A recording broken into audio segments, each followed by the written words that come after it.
Learning the names of the notes on the fretboard is useful for many different reasons. It helps you communicate your ideas to musicians with other instruments, it helps you navigate the fretboard, and it also helps you read and write music. At first it might feel very overwhelming to learn all the notes on the fretboard, but once you get the hang of the basics, you'll see that it's actually quite simple. Now grab your guitar and let's get to it.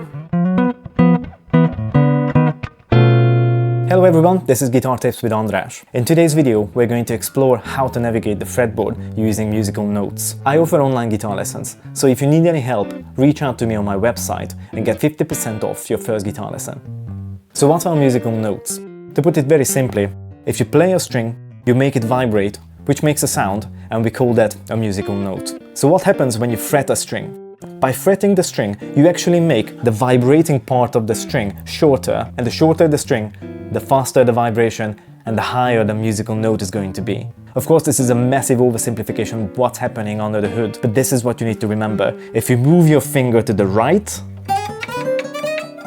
the notes get higher, and if you move your finger to the left, the notes get lower. So how do we name these musical notes? We use the first 7 letters of the English alphabet: A, B, C, D, E, F and G. So how come we only have 7 different letters to name all these notes? Now this part can be a little bit tricky, but I promise that it's not as difficult as it sounds. So we mentioned before that a musical note is caused by a vibrating string. Every vibration has a frequency. This particular note here, which we call A, has the frequency of 440 Hz.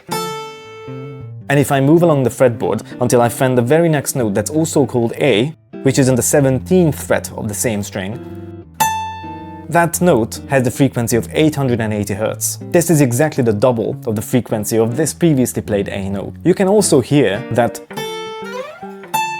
these notes sound really similar.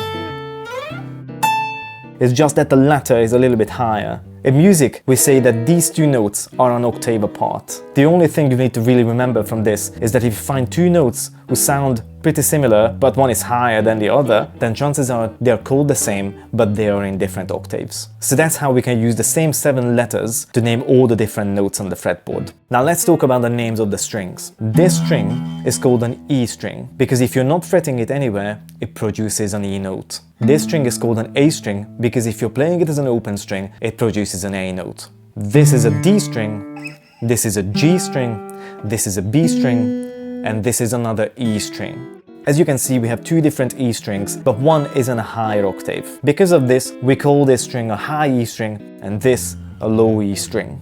An easy way of remembering the names of the strings is to use really creative English mnemonics, such as every angry dog gets bitten eventually, or elephants and donkeys grow big ears. Leave a comment down below if you can think of a better mnemonic for naming the strings. Let's talk about fretted notes. What note do I get if I fret the high E string on the 1st fret? What's the next letter after E in the English alphabet? Yes, it's an F. So this note here is an F note. Let's take a look at the next string. This is called B. So what is this note that I find on the 1st fret? What's the next letter after B in the English alphabet? Yes, it's the C. So now let's try and find, for example, the first note on the A string. What do you think that's going to be? If you said B, well, that's an honest mistake, because it sounds obvious, but that's actually an A sharp.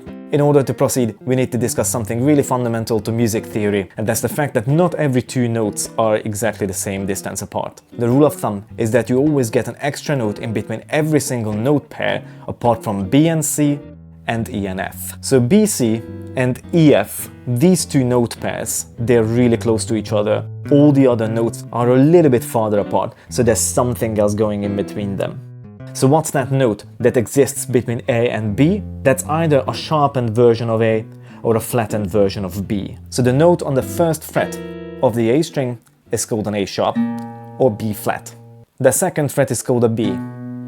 The 3rd fret, it's called a C, because between B and C, there's nothing. The next fret is called a C sharp or D flat, and then D.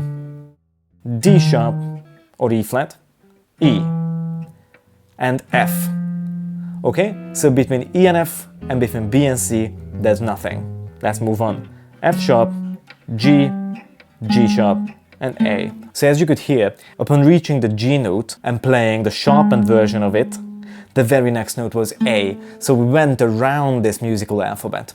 Okay, so every single time you encounter a G note, the very next note is a G sharp, and the note after that is the first letter in the musical alphabet. So one last time, you'll find an extra note in between every single neighboring note, apart from E and F and B and C. So now let's go through the high E string, but please name the notes with me. The first note is an E. The note on the first fret is F, because between E and F there's nothing. The next note is either an F sharp or a G flat. This is a G. G sharp or A flat. A sharp or B flat. B. C, because between B and C there's nothing. C sharp or D flat. D. D sharp or E flat. E. And so on. As a homework, please go through all the strings up and down as many times as it takes for you to get the hang of the pattern. I promise to you that after just a few minutes, it's going to come very naturally. So that's it, this is how you navigate the fretboard using musical notes. Please subscribe and leave a comment and press the like button if you enjoyed this video. Thanks for watching, keep practicing, I'll see you next week.